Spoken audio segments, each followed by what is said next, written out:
a difference between any other human being and a Muslim is that sense of responsibility, okay? Okay, because we are sailors of the ship and the whole planet is in that ship. 7 billion people right now are riding that ship. So if you're a Muslim, you cannot be incompetent. Because if you're incompetent, you're not a Muslim. And these points are being measured. These two angels, they're measuring, they're counting these points. They're doing your profile all the time. Every human being in the planet is an Islamic teacher. If you're teaching the good thing or the right thing, you're an Islamic teacher.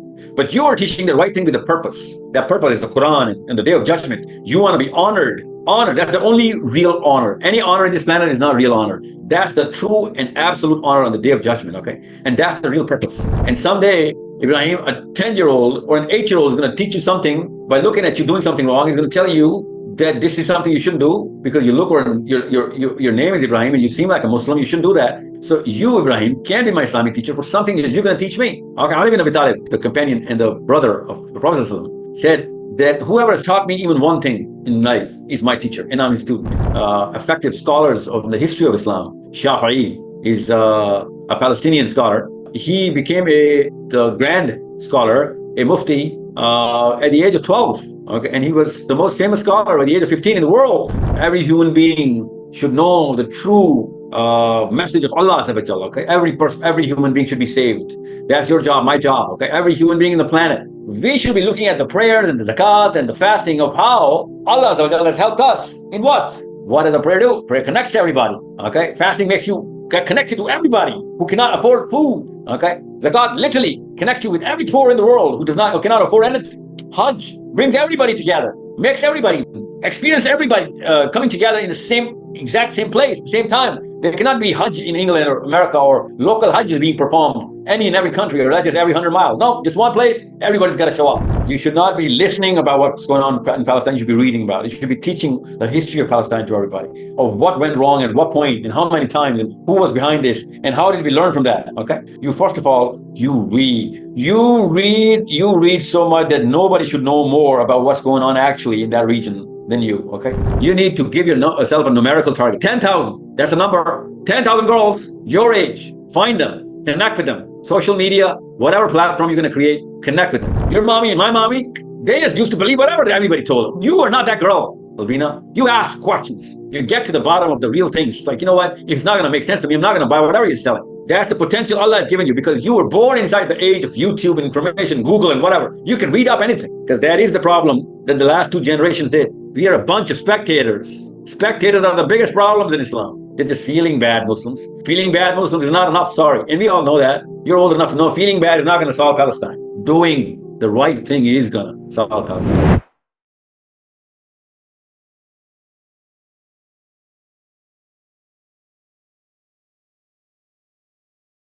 Assalamu alaikum. My name is Amra and I'm 11 years old. I'm from Leicester. So today I'm going to be introducing our special guest, Sahil Adeem. Sahil Adeem is a visionary thought leader. He's a psychologist and he's an Islamic teacher. He has many interesting perspectives.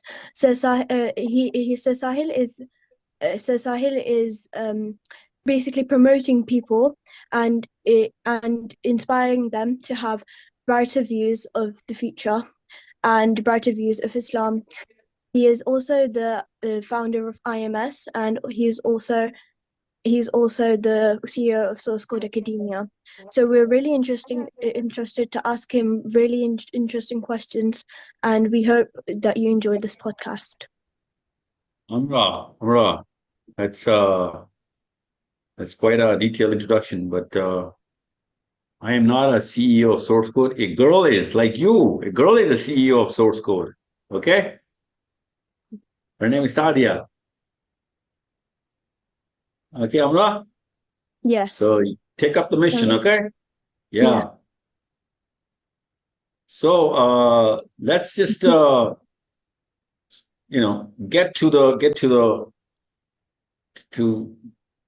get started so that I can talk to you guys, okay? Let's just first of all gather up everybody's mind into one direction.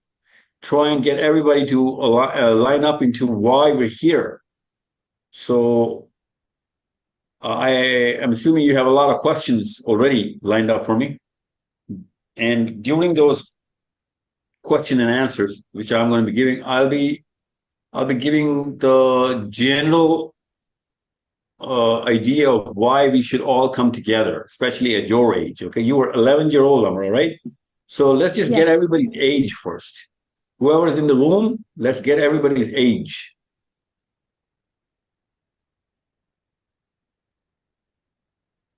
I'm 14. I'm sorry? I'm 14. You're 14. What's your name? Muhammad Ibrahim Arsalan.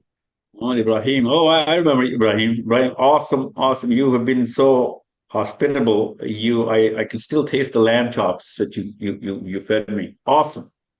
Thank you so much for the food. It was It's an it honor was I to. think the best food I had all year. Okay.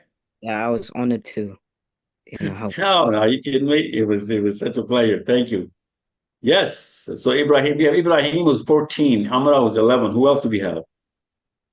I'm 10. You're 10. What's your name? Muhammad Momin. Muhammad Momin is 10-year-old. Okay. Okay. Awesome. Who else do we have? Me. My name is Mohammed Aslam Farhan. I am 12 years old and I'm from Bradford. Bradford, Aslan, 12. Okay. Okay. Who else? Assalamu alaikum. My name is Alwina and I'm 16. Alvina, 16. Wa alaikum assalam wa rahmatullah. Alvina.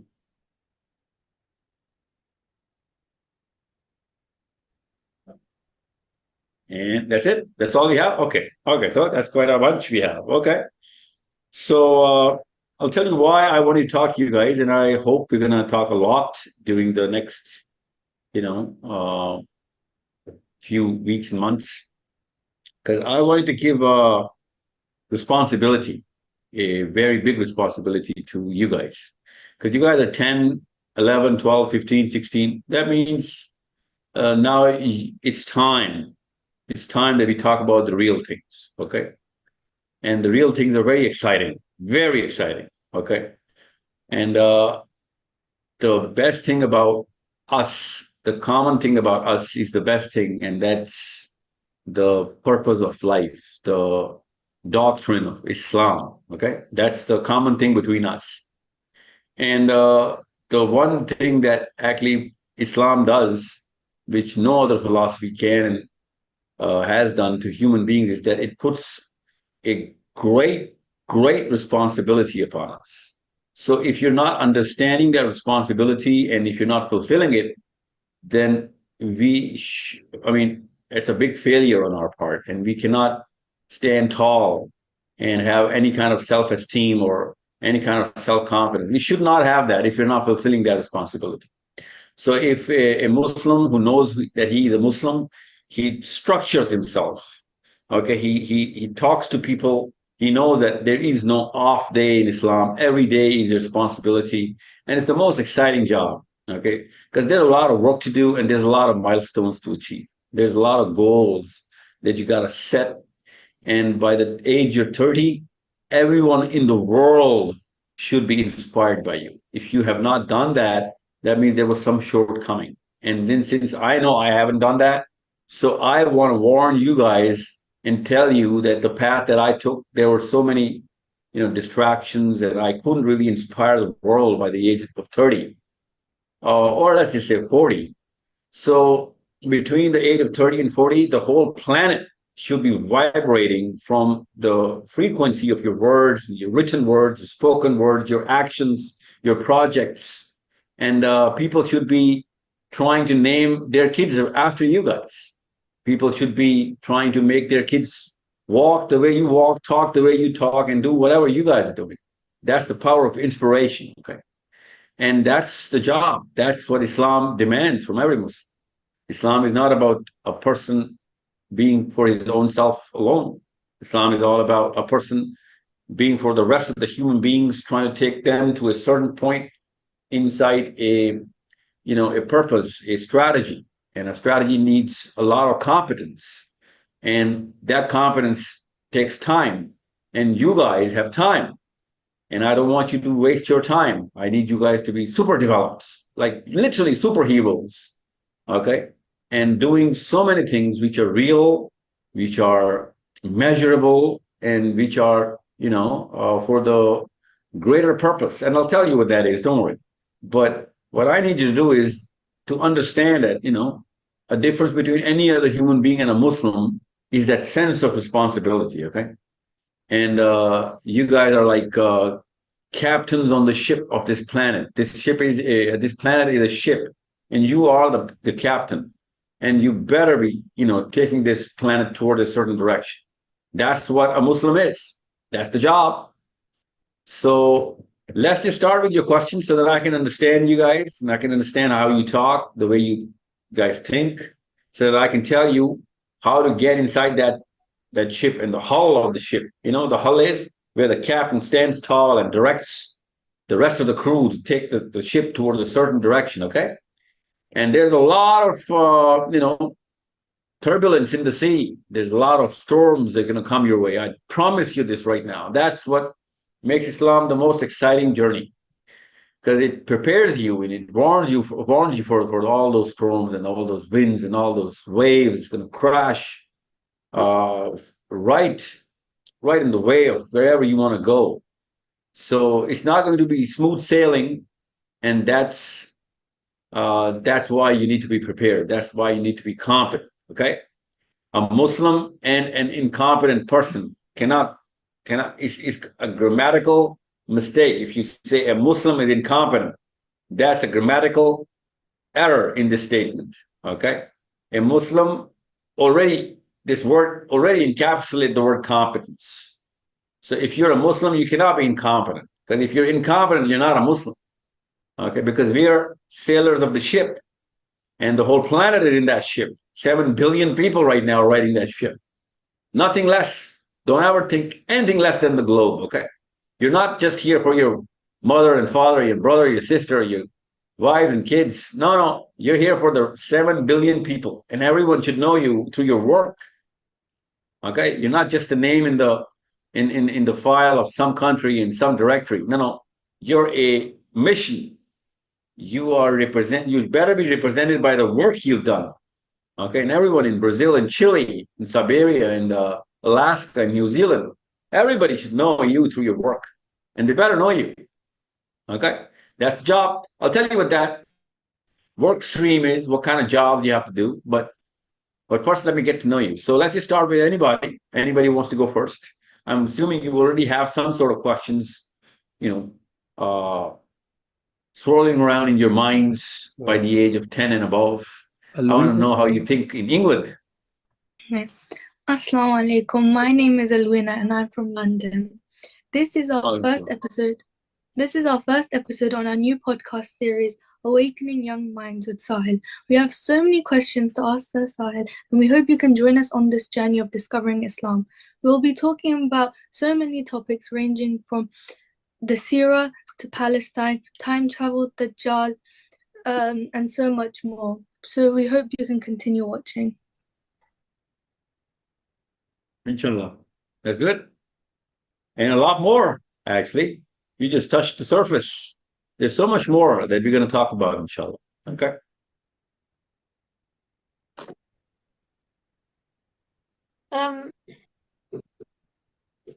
Sir Sahil, Yes. my question to you is what were you like a child? Like, for example, your hobbies, your heroes, your role models, like as you were growing up. Well, how old are you, Mom? You're 10, right? Yeah. All right, let me go back to when I was 10. Yeah, I was in Chicago when I was 10. That's a city in America. Oh. And I was super into sports. I have two brothers. One is older than me, one is younger than me.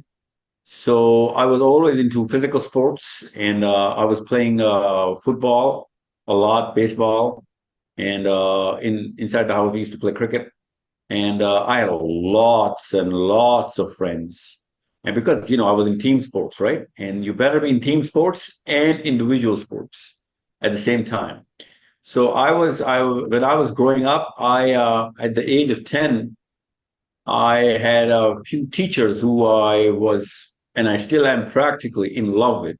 There was this man who used to teach us mathematics, and he used to connect mathematics with the, Quran, and he used to do it in such an amazing way that he used to give us little tasks about, how to look at the Quran and how to look at mathematics.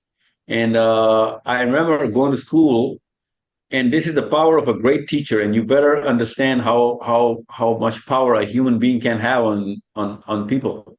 Because I remember waking up, and I used to get excited to go to school because I wanted to see that guy, right? And I remember there was this other teacher, Sister Martha, and I used to, because he used to teach us English. So these are two different places, two different kind of teachers. And at this point in time, I was, I'm just telling you what I remember, because you asked me about the hero thing. All I was used to think was whether this teacher is going to come to school today or not. And I used to, as soon as I used to enter my school, I used to start looking for these guys. Okay. And as soon as I used to see them, it would just make my whole day worthwhile, right? It's worth coming to school. And at some point in time, I remember I must have happened many times, but I remember that one time that I know when I got to know that that teacher was not in school, he had taken an off day or whatever. It was like a shock for me, It was like such a sad news that I got, because I used to structure the whole day, and I used to sleep in the night thinking in the morning I have to go attend that teacher's class. That's the kind of power. And I'm pretty sure that teacher didn't even know how excited I used to get just to be in his class. Yeah. So I'm just trying to tell you that that's the impact of one human being on others. And, how a human being is waking up early in the morning just to wait, just to come to another building just to see me, That's the power he had over me. That's the power of every teacher, every great teacher who great teachers have that kind of power over their students. So, but I was a very, very active, and still am, very active boy. I was always in sports. I was always in the class, and I never used to miss school because of these 2 or 3 teachers. And these were my heroes. Still are, actually. Those people are my heroes. Aslan, go ahead. Your question. I have a question for you, Sir Sahil. When and how did you realize you were a Muslim? Oh my God, that's a very, very good question. I realized that I am a Muslim. I knew I was a Muslim. Every child knows he's a Muslim, but he doesn't really know it, right? What it really means, right? And by that same age, 10, 11, 12 maybe, I realized that this is not some, pin that I carry on my sweater or my blazer. This is something else. Being a Muslim means something else. And you know what? There was another guy, a teacher, who started building this thought inside me that, you can't just call yourself a Muslim and think you're just going to, be saved on the day of judgment, or that's just not enough. If anything, you're going to be in a lot more trouble because you're a Muslim, and if you don't do anything about it. So being an American, being an Englishman, or being a Pakistani, or being an Indian doesn't really get you any points in the big picture, in the real things, but being a Muslim gets you a lot of points, given that you're doing something about it. And these points are being measured. These 2 angels, they're measuring, they're counting these points. They're doing your profile all the time, every single second of your life. So in the day of judgment, Allah's Prophet said that, there's going to be a ledger. Ledger means, your deeds balances. What kind of good deeds or bad deeds. And that ledger is going to start from the ground, and it's going to climb up towards the heavens, because these angels are storing all of that data in the air, just because that's the way they write. The scrolls are going to go up, and you can read whatever you've done. So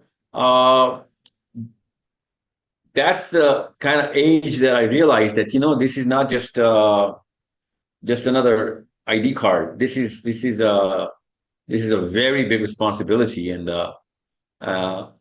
and I started becoming cautious.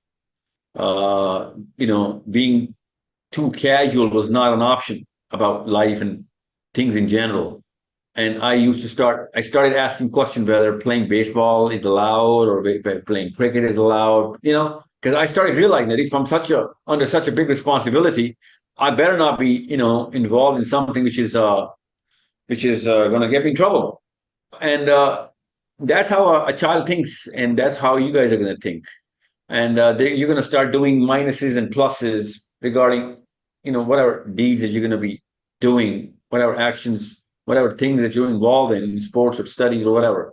And by 15, 16, you realize that Islam is even more than this. Islam is not about just, not doing the wrong thing or doing good deeds and creating hasanas and sawab and everything. No, that's one of the many things that you got to be aware of. Islam puts a lot more pressure on you, and that pressure develops you, makes you a way bigger personality and way stronger personality. So I remember I was 16 or 17, I remember, and there were a couple of friends of ours who were going to this little gathering of a lot of friends. It's just more like a pre-game meeting that, we used to go to. And they were all talking about, their placement and what they're going to do and what's the job. And this coach was giving us analogies about life, and he was talking about the game, but he was giving analogies from life. And I was thinking, since you're giving analogies about life, let me give you this speech, because I'm a Muslim. I can give you a lot bigger analogies of life. And he didn't know what I was going to say, but I started talking about, the purpose of life, and this is what we're supposed to do. We need to big muscles, and we need this kind of defense against Iblis, and this kind of offense, and we got to do this and that. And everybody just went quiet, because everybody was like, oh my God, this guy is too serious about, it's just a football game, man. And then the coach said, you know what, never speak in my locker room again. I remember that day. I was like, what did I do? What did I say that was so wrong? But my friends who were with me, they, on the way back from the game, I remember them telling me that, you know what, you are on a totally different mission in life, man. You and I don't live in the same planet. I remember that boy's words. He said, we don't even share the same planet, man, because I'm just living life daily. But you got your own, horizon mapped out. And even though I didn't really have mapped out anything, but his words really gave me that little perspective that I better lock my horizon, what I'm supposed to achieve, and what am I going to do. And these few days of memories just popped up as soon as you asked me this question. I never thought about it actually for such a long time about these days. But what I'm saying is, when I was growing up, especially in my early teens, there were so many boys and girls who used to do so many things which I'm sure in England you see. And I used to not even get, a bit of temptation doing that, because I used to, all of a sudden, this perspective of Islam gave me this IQ that, okay, these are the people who I'm supposed to help. I mean, I was not looking down upon them. You need to understand. I was thinking, the Quran and the teachers have given me that little sash, that I am the team leader now. A Muslim is a team leader. And he doesn't look down upon people who are, who are not aware, who are not Muslims, or even if they're Muslims, they're not really at the task. You're supposed to help them. That actually gives you a lot more responsibility. Rather than judging them, the judgment was upon me. So as soon as I used to be in my friends, they were, doing whatever they were doing, I used to, start to come up with techniques of not getting them riled up or not getting them repulsed by, another lecture, because I knew we never liked lectures from our professors. So I used to come up with different techniques of how to tell them of how wrong all of this is and why you should not be doing all of this. in a lot of intelligent ways, so that I can keep that friendship and I can get that, that impression that, I'm not a boring professor and I'm as cool as these guys are, but I'm the team leader, and that team leadership never left me. And that's what happened. I mean, these kind of titles were given by my teachers to all Muslim kids in my class.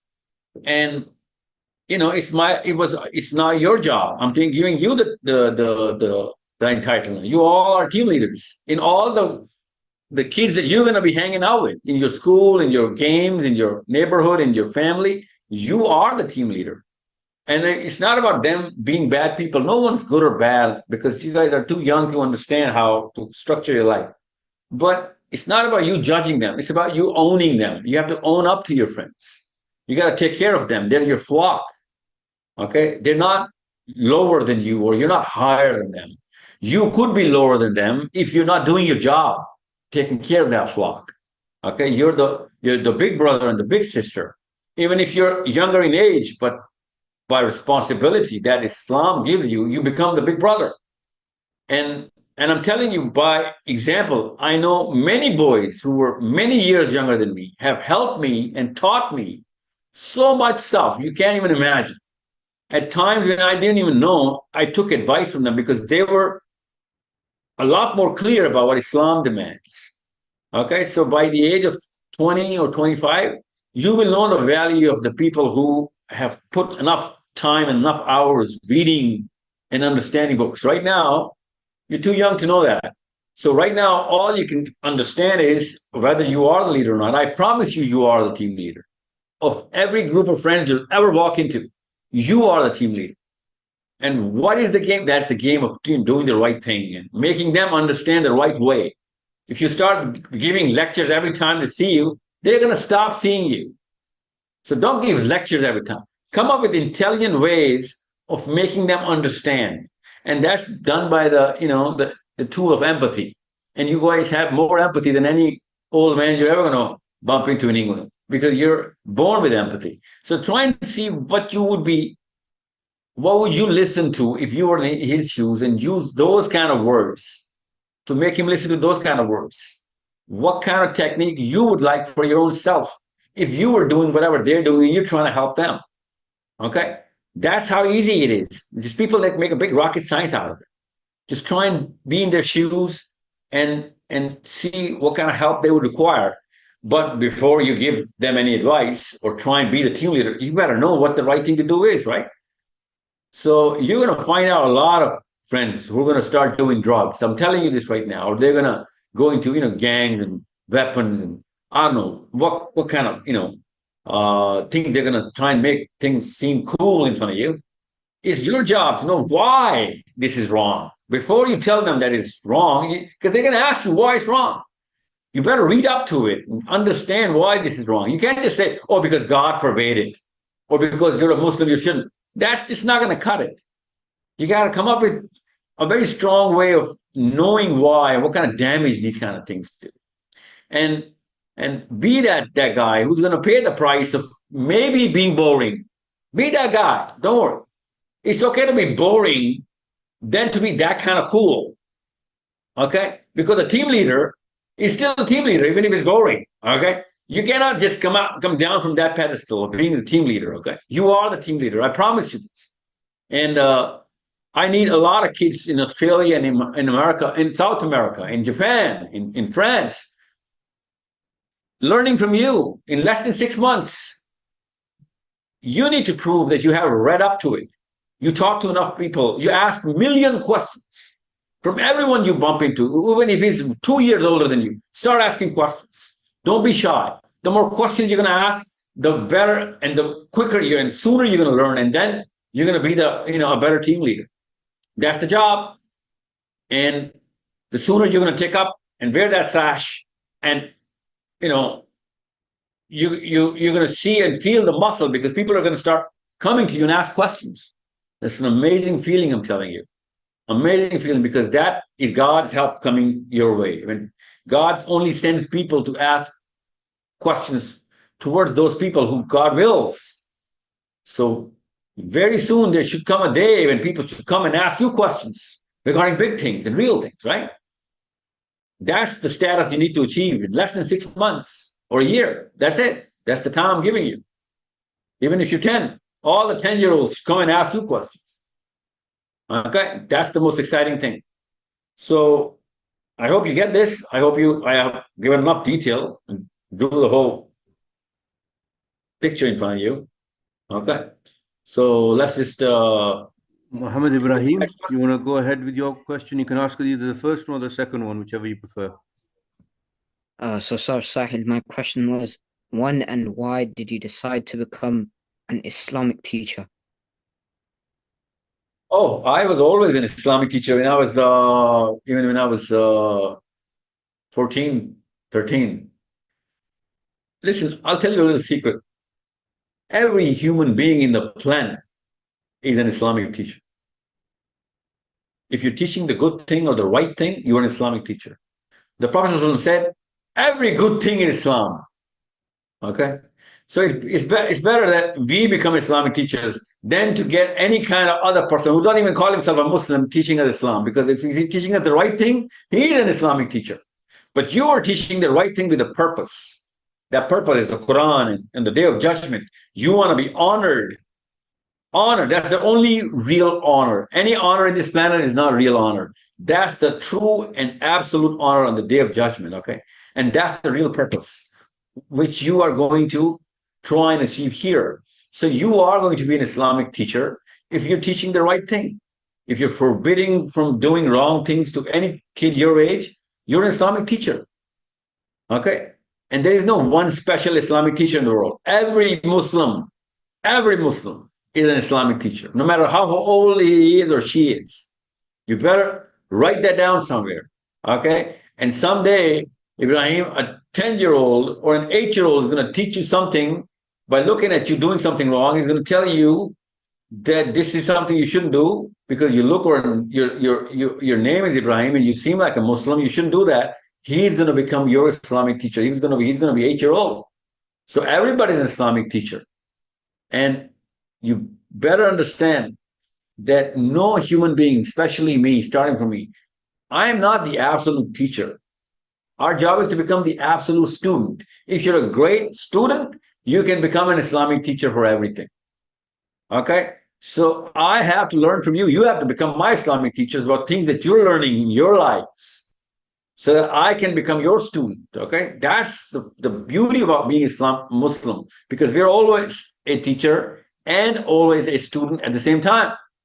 So you, Ibrahim, can be my Islamic teacher for something that you're going to teach me. Okay, Ali bin Abi Talib, the companion and the brother of the Prophet ﷺ, said that whoever has taught me even one thing in life is my teacher, and I'm his student. Anything good that he's taught me, anything good. And I owe him, as a student would owe to his teacher. So you should understand what an Islamic teacher is, and you'll find out that you're already an Islamic teacher, not just for for kids who are younger than you, but for elders, adults who are older than you. Okay, and when a younger teacher teaches an older student, the older student smiles in Islam because we want our kids to become our teachers. That's the beauty about Islam. We train our kids to become our teachers. We don't train our kids to become our students. Okay. That's the Muslim cycle. So when you're going to be old, you'll be training your young ones and your juniors, and you're going to be old enough to have kids. Your kids better become your teachers. That's how confident I want to make you, so that you can become my teacher as soon as possible. Because I need a lot of teachers. Everybody does. Okay, the more the teachers, the better I'm going to learn, right?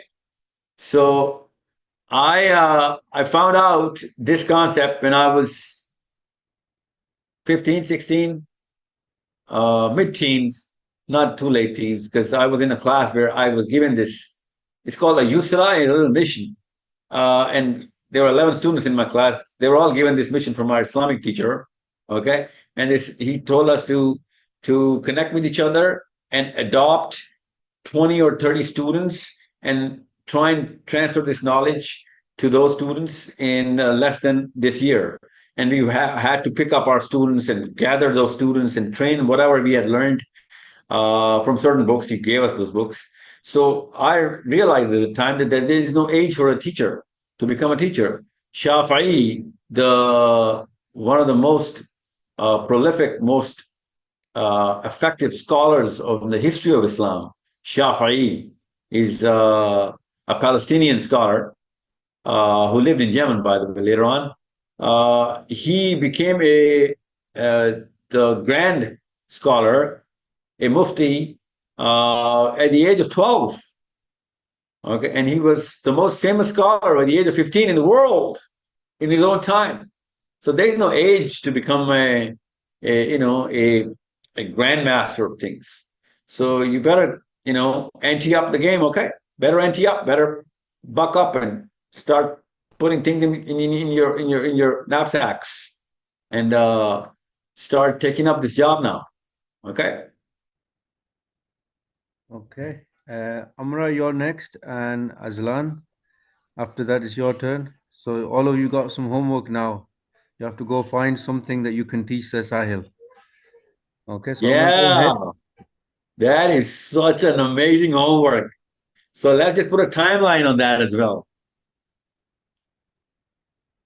So whoever is Aslan is in Bradford, when I'm going to be in Bradford, I'm going to call you on stage and you're going to give a 5 or 10-minute session about stuff that you're going to teach me and everybody else there. Aslan, can you do that?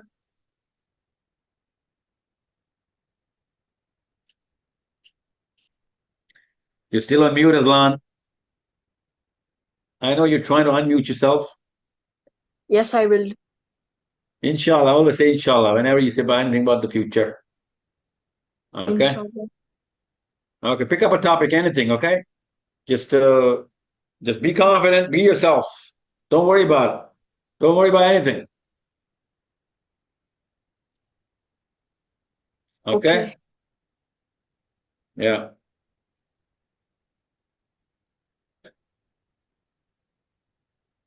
Jay.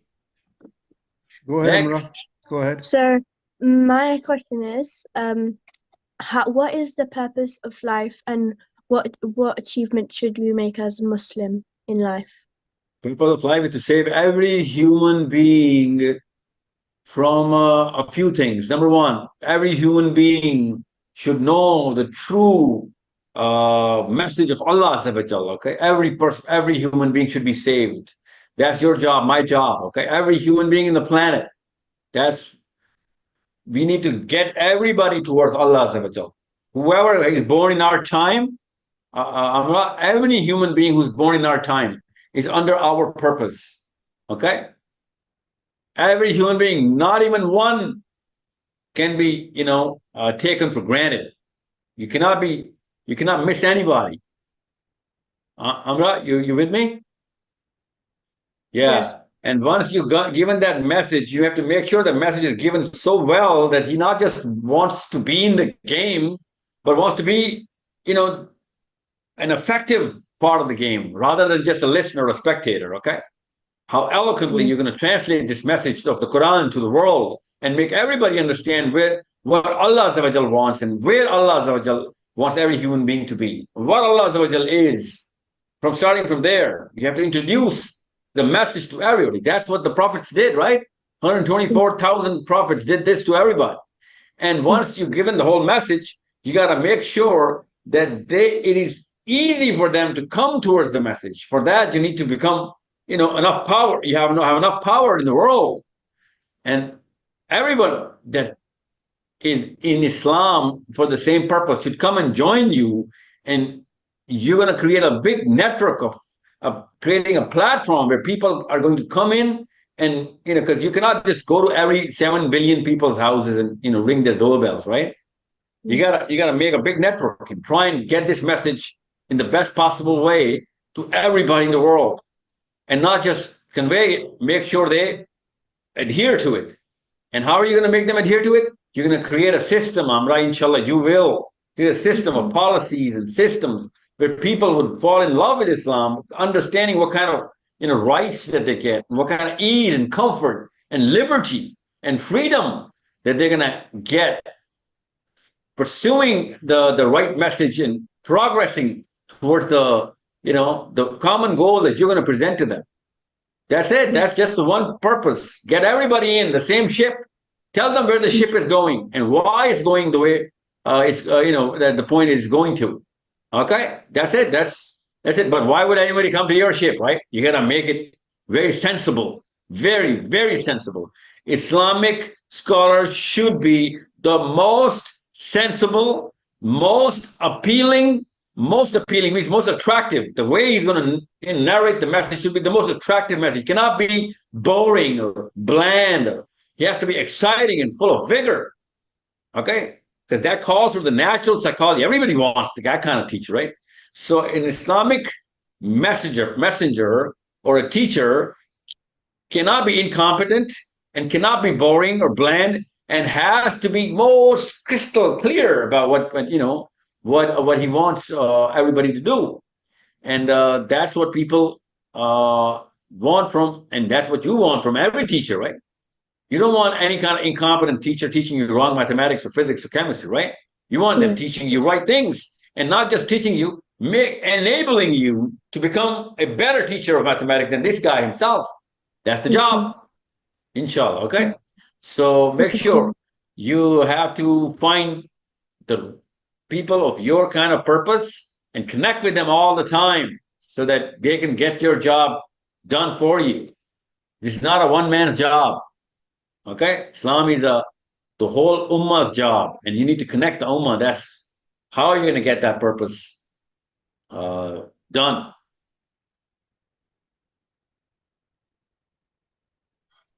Aslan, you go ahead, and then after Aslan is Muhammad Momin. Get ready for your question. Okay, and then it's going to be Alwina. It was mine.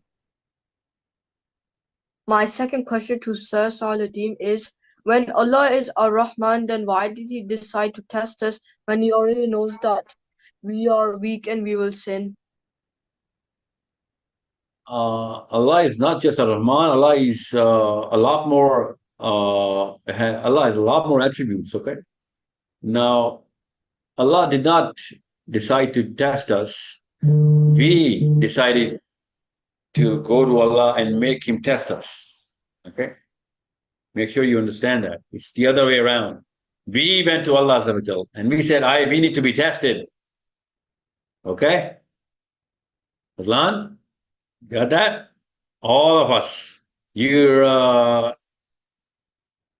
too young to understand, let alone remember. A lot of old people, most of the old people don't even remember this, but there will come a time when you're going to see the whole world and reflect upon the universe. You'll find out what was that day and what was it like actually when you were there making that promise.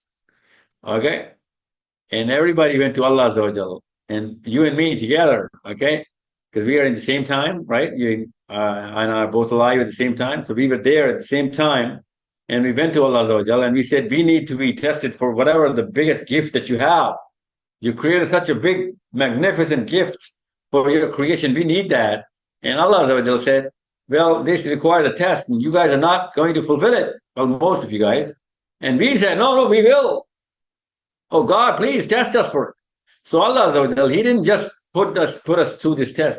He gave us a lot of tools and instruments and, help. And He filled our backpacks with so many things so that, so that we can actually get this job done easier and sooner. And then not just that, He sent hundreds of thousands of people downstairs so that they can remind us of all of this and they can, help us through the journey. And then He started writing books for us, messaging for us. Allah is writing books so that, He can help, even though, we didn't know any better, but He knew everything. So we were just too arrogant at that time, very arrogant.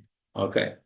And Allah says in the Quran that you were very arrogant that time when you came to me and you said, we want this. Allah says that in the Quran, when you were coming to me, you didn't know what you were asking for, and you were so arrogant that you just wanted it. You said, oh, we're going to achieve any and every test you're going to give us.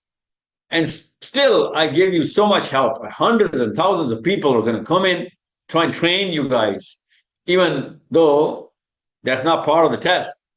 A test is without the book, without the prophets, right? And many a nation went came into this planet and died without the books, right? The Quran came in way late. The Torah came in way late. After Adam al-Islam and his sons, when he was living with, his progeny in the planet, till Musa al-Islam came, there was no book in this planet, right? So all those people, same task, no books. We, same task, but the Quran is here. How easy it is for us to do this test, right? So this is just a bonus. And a lot of things that he told us to do, like the prayer, or the fasting, or the Hajj, or the zakat, and alms, and alms, ALMS, alms is the zakat, right? We pay alms to the poor. And so many other things that Islam requires us to do, which Allah made mandatory. They help us to become stronger and, become connected. And it's a reminder of the same thing. So we are being helped as a bonus, even though that was not the agreement. Allah just gave us these bonuses, and then we still don't do it, right? We still become ungrateful. Allah says, you know what? I'm giving you everything, and you're still being ungrateful. You're such an ungrateful species or creation that even though you came to me and I told you don't, but you still wanted it, and now that I'm helping you through it, you still are not grateful. You still are complaining, right? So that's how you look at it. Muhammad Momin, if you want to ask your question next, and then Muhammad Ibrahim, you ask your question, please, and then Alwina can ask the question about Palestine. Okay? Muhammad Momin. My question to you is like, when people disrespect the Prophet, like, how should we kind of respond? Like, people just disrespect and just sometimes we stay silent. No, well, you first of all, the three things that you should understand when this happens. Okay, one, there has to be a punishment for whoever disrespects the Prophet, but that punishment has to come from some government. Okay, some law has to be there. That law has to punish them. So if you're in a land where there is no law like that, we have to create a land somewhere, which we already have, and create a law, which there is a law. Okay, but those people who follow that law, they don't follow all of Islam. If they were following all of Islam, nobody would have disrespected the Prophet anywhere in the planet. Okay, so since there is nothing like that, no system like that right now, an individual in England or America or Germany or France cannot do anything about it, which he wants to, okay? And unless there is a system that is running to create that kind of law and influence the world to make that law in the UN, and a lot of people have gone to the UN to make that law, okay, against Islamophobia and disrespecting our Prophet. We've urged the UN to make that law because there are so many laws that are global. And we are globally present, that there should be a law. But since there is no law yet in countries, you first and foremost, you need to go and talk to this person, okay? And try and first empathize with this guy. Why is he doing it? And talk to him. Don't be afraid of these people, okay? You're the team leader. You got to help them. And make sure that he comes to a level where he understands how wrong he is. Not just emotionally, that he is just going crazy, but also rationally, because a lot of people don't even know that they're disrespecting our Prophet or any Prophet. Okay? Now, Moment, make sure you understand, when I say the Prophet, our Prophet, I mean Jesus. Okay, Moment, I mean Jesus, alayhi salam, Isa ibn Maryam. Moment, talk to me. Okay. You're in England, right? Yeah. Yeah. You should stop people from disrespecting Isa ibn Maryam or Jesus, because people disrespect Jesus, and you know that, and you'll know that when you're going to grow up. And if you can stop them from disrespecting Jesus, how are you going to stop them? Talk to them, argue, rationalize why they should never disrespect Jesus. Okay, he's a prophet of Allah. And once you're going to get that kind of momentum going on, you're going to do the same thing about our beloved Prophet Muhammad Mustafa sallallahu alaihi wasallam, because both of these prophets, or all of the prophets, I'm just saying both because you're living in a land, you're currently living in a land where Jesus is disrespected way more than Muhammad Sallallahu Alaihi Wasallam. Okay? And we as Muslims protect the honor of all the prophets, not just a prophet, okay, or the last prophets. So once you get equipped mentally and emotionally means you need to have the courage to go and sit him down. Tell him, sit down, I want to talk to you, man. Not that you're wrong, not just that you're very wrong about this. There's so much other problems that we better start talking about. Because maybe you got some domestic problem going on, which you're so emotionally riled up for, and you're venting out all this anger against, prophets now. So you start with Jesus, and you're gonna get enough momentum build, emotional and mental. Mental means you have enough knowledge to argue and place your arguments right, so that you can talk to these people. But unless there's a law in the United Nations or a government in some country around the world, in somewhere around the world, which can apprehend these people who are disrespecting any prophet, any, from Adam alayhi salam to Muhammad Mustafa sallallahu alaihi wasallam, okay? Any prophet. Unless some government puts some law somewhere, you can do just 2 or 3 things here. First of all, understand that you cannot just be a spectator, okay? You cannot just be, oh, you know what, I'm not going to do anything about it. Don't get immune to this. Sit them down and talk to them. They should know that you're not going to just, ignore it. You have to do something about it. And you need to be, mentally and emotionally strong. Emotionally strong means you have the courage to go and sit them down. Tell them to sit down and have a dialogue with them, okay? Talk to him. Most people will listen. Some will not, but most will. And even if they don't listen, at that point in time, you have to sow enough seeds in their minds that in a few years, when they're going to grow up and start thinking rationally, they'll know that Momin was right. Because they'll develop enough respect about certain people in their life, and then they'll be like, if I can respect these kind of people and my teachers or whatever kind of people he's going to respect, then he's naturally going to know the demeanor of the prophets, of how big the stature is. And these prophets, alayhi salam, should better be respected in his minds. And you're going to think alone, don't worry. But if you don't talk to them and if you don't have dialogue with these people, then you are going to get immune to all of this. And this is going to become one of those many things that are going to be happening around you. You're not going to be doing anything about it. So I urge you to have dialogue with people. Start talking to them, okay? And talk at your own level. It means be yourself. Okay, but if you do not know what to talk about, then don't talk to them. Don't say the wrong things to them, okay? If you know what to talk about, then do talk to them. Do not let go of this opportunity. Nothing happens as a coincidence in Islam, okay? Nothing happens. There are no accidents in Islam. This man did not accidentally come your way. God was testing you so that you can practice your speech, your communication skill, your empathy, and your courage. That was a test. God wanted to develop you. Whatever is going to happen to that guy is going to happen between him and God. But whatever is going to happen to you is this test that we gave you, this guy who was disrespecting Isa ibn Maryam or Jesus or Moses or Muhammad sallallahu alaihi wasallam. Why did you just remain quiet and not do the right thing? Why didn't you just pat him down, made him listen, gave him enough of sense in the most politest way, by the way, okay? So that first time he's going to listen. And he's going to try and absorb things. And he's going to repent, and he's going to, have enough contemplation alone that I shouldn't be doing this to any human being, let alone prophets, which people revere and people would die for, okay?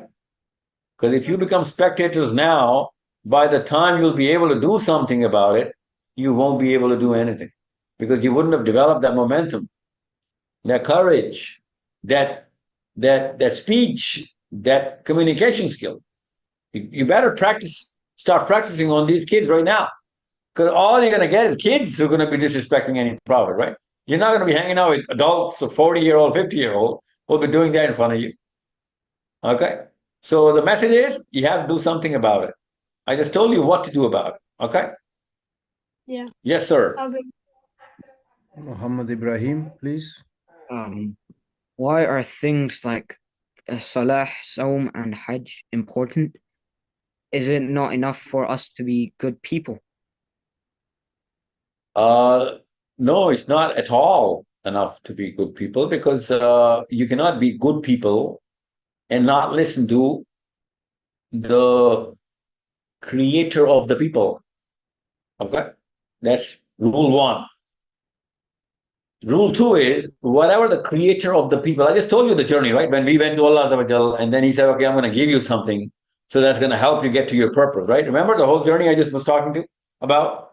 When we went to Allah Azza wa Jal before we were born, that we want this test. So we are in a test here. Okay. So Ibrahim, if I tell you that going to the gym is going to give you enough of a muscle, you know, going to the gym gives you muscle, right? Ibrahim? Yes. So it's good for you. Yes. If you don't go to the gym, you're gonna get, well, you're not gonna remain that healthy, right? Yeah.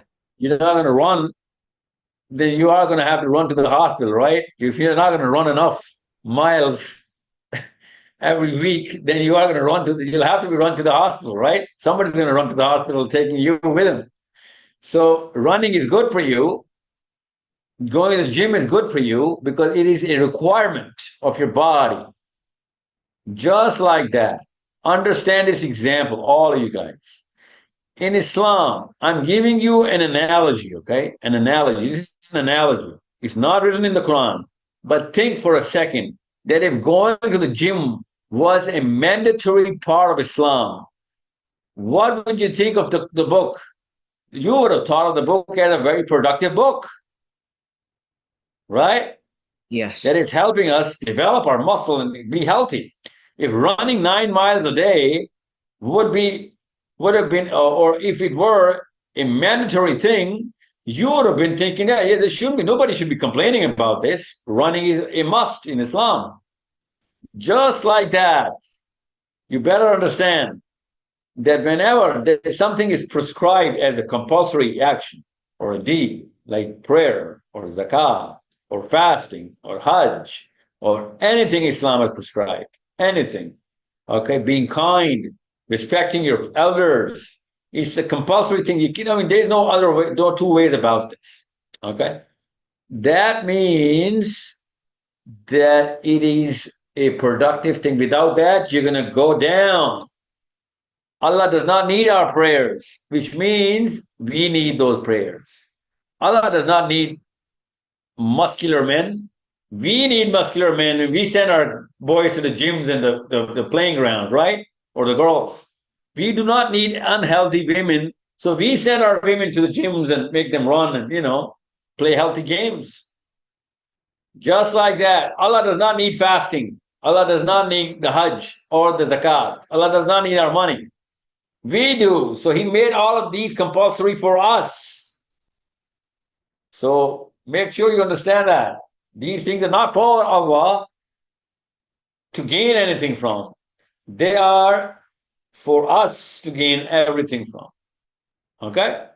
So once a creator creates a creation, which of course we are the creation, he, Azza wa Jal, is the creator. He knows what's best for the creator and what's best for the journey.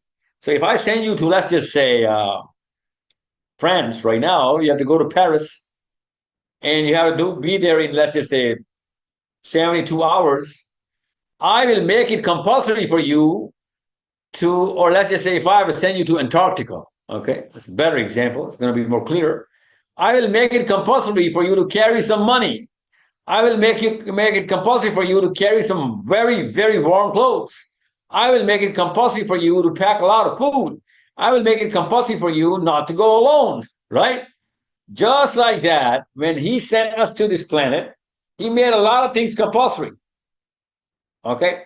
And all of these remind us, just like if I send you to Antarctica, and if I tell you, put a lot of money in your pocket, put a lot of warm clothes in your suitcase, those warm clothes are going to remind you of how helpful I was when I was forcing these clothes in your suitcases, right? But when you're going to be in that cold Antarctic wind, you're going to need those warm clothes. Just like that. These warm clothes, they remind you of how sincere I am to you and how helpful I am to you. We should be looking at the prayers and the zakat and the fasting of how Allah has helped us. In what? What does a prayer do? Prayer connects everybody. Okay? Fasting makes you get connected to everybody who cannot afford food. Okay? Zakat literally connects you with every poor in the world who cannot afford anything. Hajj brings everybody together, makes everybody experience everybody coming together in the exact same place, the same time. There cannot be Hajj in England or America or local Hajj is being performed any in every country, or that's just every 100 miles. No, just one place, everybody's got to show up. It's like a town hall for everyone who has had the same purpose. A town hall meeting, that's our Hajj. Okay, why? Everybody coming together. That's what Allah was telling everybody coming together. This is not a one-man job. Once we're together, we work as a team and everybody wins. So prayer was helping me. Fasting was helping me. Us, actually. Hajj was helping us. Zakat was helping us. Okay, it's not helping Allah. Allah does not need anybody's help or any creation's help. Okay, Allah helps. Allah does not need help. Okay. Alwina, if you ask your question, we'll make this the last question because we've had an hour now. So yes, we'll finish with this question. And then if anybody wants to make any comments on this podcast or say anything, then you say Amra and Alwina will do the final outro and we can finish, inshallah. Okay, Alwina, go ahead. Right. My question is that do you think the situation in Palestine can be resolved by our generation? Not only that, I believe that it's your generation that can be resolved, but I believe that it is only your generation that can resolve this. Okay? You better, because you're 16, right? Yeah, you better up your game right now. Every single day counts. Every single day, Alvina, every single day. You better be moving towards the solution. I'll tell you how a girl in England moves towards the solution of Palestine. You, first of all, you read. You read so much that nobody should know more about what's going on actually in that region than you, okay? You should not be listening about what's going on in Palestine. You should be reading about it. You should be teaching the history of Palestine to everybody, of what went wrong and what point and how many times and who was behind this and how did we learn from that, okay? First, that's job one. Number two, Alvina, you better find at least 10,000 people in the next 5-6 years. 10,000 girls, Alvina, in Sydney, Melbourne, Miami, New York, Houston, Anchorage, Alaska, Alvina, Anchorage, Toronto, Vancouver, Paris, Frankfurt, Berlin, Stockholm, Copenhagen, Oslo. Connect everybody together, Alvina. Girls your age. I don't want you to connect all the politicians and every old man and old woman. No. Girls your age. They're going to know what you're talking about. They're going to know why you're talking to them. They're going to know how easy it is to understand you. Connect with them and make sure they get connected for a reason.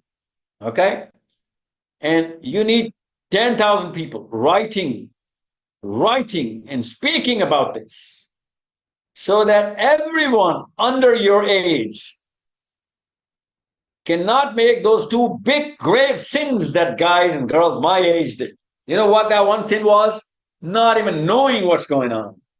Number two, since we didn't know, we didn't care what was going on. Okay, Alvina, in 10 years, I need you to become the most prosperous, progressed. I need money in your bank account. I need influence of thousands of people listening to you, what you have to write and say. You have time, Alvina. You have 5 years. You better get the job done. Okay? And you're not going to be able to do it alone. I'm telling you this right now. I'm assuming you're from Pakistan or India. Your name. Make sure you understand your message should go across regions. Arabian girls should be listening to you. African girls should be listening to you. Girls in, America or all the rest of the planet where Muslim girls are your age, and make sure message is going through across religion as well. Christian girls your age should be listening to you. You have to be sensible, very most sensible girl in the planet about that problem. You should be you. If you're less than that, you are a problem. You are the problem if you're less than that. Because that is the problem that the last 2 generations did. We are a bunch of spectators. Spectators are the biggest problems in Islam. Because you have enough spectators, everybody else wants to be a spectator, because that's a very bloody game being played in Palestine. Nobody wants to get bloody, right? So if everyone comes into the stadium, they're like, you know what, I'd rather be a spectator. At least they're safe. They're just feeling bad Muslims. Feeling bad Muslims is not enough, sorry. And we all know that. You're old enough to know feeling bad is not going to solve Palestine. Doing the right thing is going to solve Palestine. And I'm telling you, you need to give yourself a numerical target. 10,000. That's a number. 10,000 girls, your age. Find them. Connect with them. Social media, whatever platform you're going to create, connect with them. Once you have that number, you'll know exactly how fast things move from there. Okay? You'll know. Don't worry.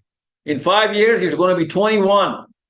You'll be doing a lot of other things for your own, progress and your personal development, career, and whatever. You'll know what you can give to 10,000 people and what they can give to you. Don't worry. But first things first, get these people, get Muslims together. Your generation can do it, because our generation was stuck up in a lot of castles, which we didn't even know they didn't exist. Your generation has cut through the clutter, okay? You guys talk real, you guys ask real questions. Unless something makes sense to you, you just don't stop believing it. Your mommy and my mommy, actually, your mommy should be, in my age. So, and my mommy, which means your grandmommy, okay? They just used to believe whatever everybody told them. You are not that girl, Alvina. You ask questions. You get to the bottom of the real things. Like, you know what? If it's not going to make sense to me, I'm not going to buy whatever you're selling. That's the difference between my mommy, your mommy, and you. Okay? That's the potential Allah has given you, because you were born inside the age of YouTube and information, Google and whatever. You can read up anything. So if someone is making a fool out of you, then you have a lot to do with that. Okay? Nobody should be able to make a fool out of you. My grandmother did not have the internet. Whatever somebody told her, she had to believe. Because she can't go to Palestine and see what's actually going on, right?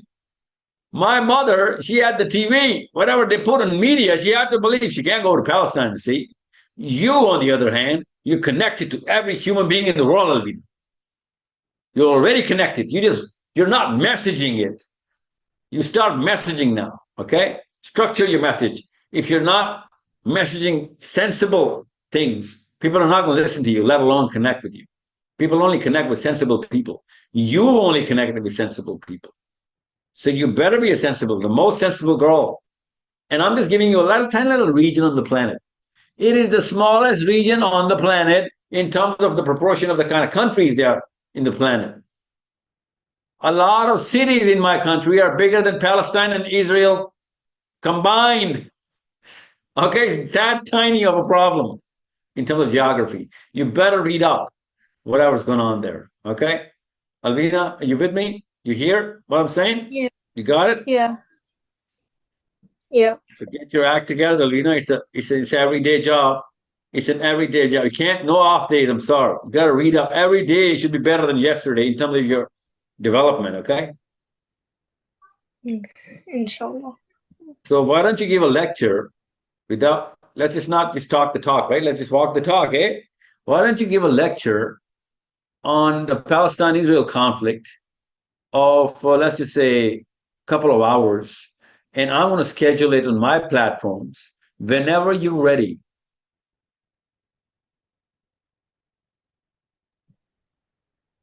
Alvina? Yeah. Can you do that? Yeah.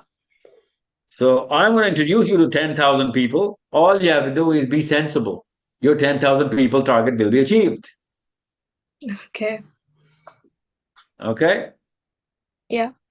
So you're going to deliver a lecture about Palestine, the cause, and the solutions. Whatever the solutions are, you and I are going to go through the solution later on. Don't worry with that before the lecture. But the history and the real details, your lecture should tell them what they did not know already. That's Okay. where the magic is. They'll be like, whoa, we didn't even know that. Where did you come up with that detail from? And you're going to have to reference everything, okay? Don't worry. A lot of people, most of the people don't know most of the things about Israel or Palestine, right? So it's a pretty easy cake to bake. Okay? Okay. So how much time do you want for this?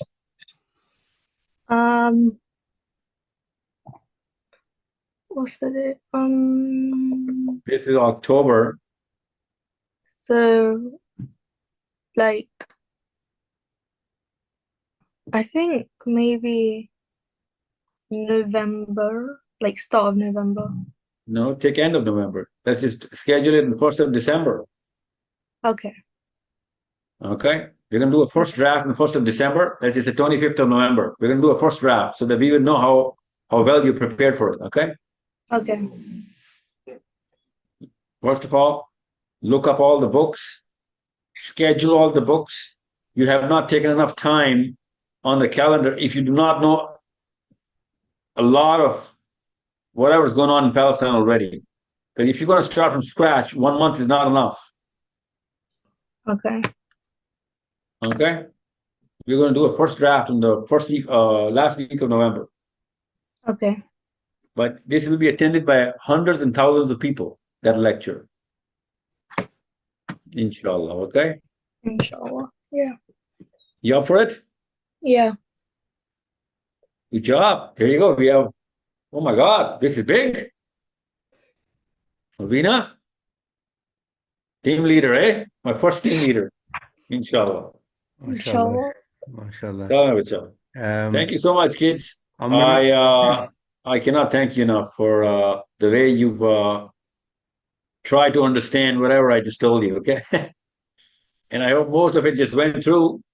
And we're going to talk about a lot of things, special, exciting things about what you are going to read up and what you're going to do, especially in school and with your friends. I'm going to give you a lot of little tasks which are going to create magic in your in your circles, and they're going to start to look up to you right away. I'll tell you those things in the next sessions, okay? Inshallah. Amra, go ahead, and then Alwina, if you close, inshallah. We hope you enjoyed this podcast.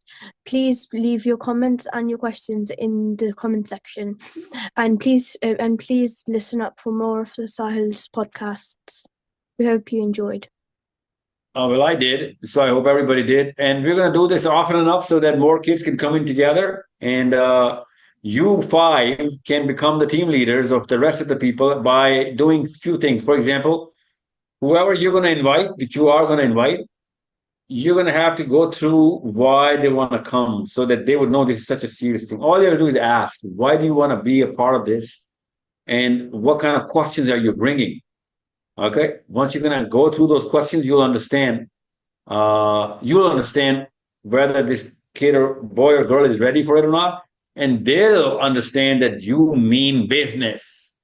This is not just anybody's job. Okay. So everybody will want to be there because it's going to become a big deal. Okay. So it was our first meeting, and it's got to be about 50% boring. I get it. Don't worry. First meetings are like that. But next meetings are going to be fun and excitement and a bit of games. Okay. Inshallah. We'll be coming together, inshallah, soon, and on a set frequency more often, inshallah. Assalamu alaikum wa rahmatullahi wa barakatuh. Don't forget, Sir Sahil is on tour in the UK right now, so you can come and see him live across the country. To find out more details, go to www.islamicmessagingsystem.com.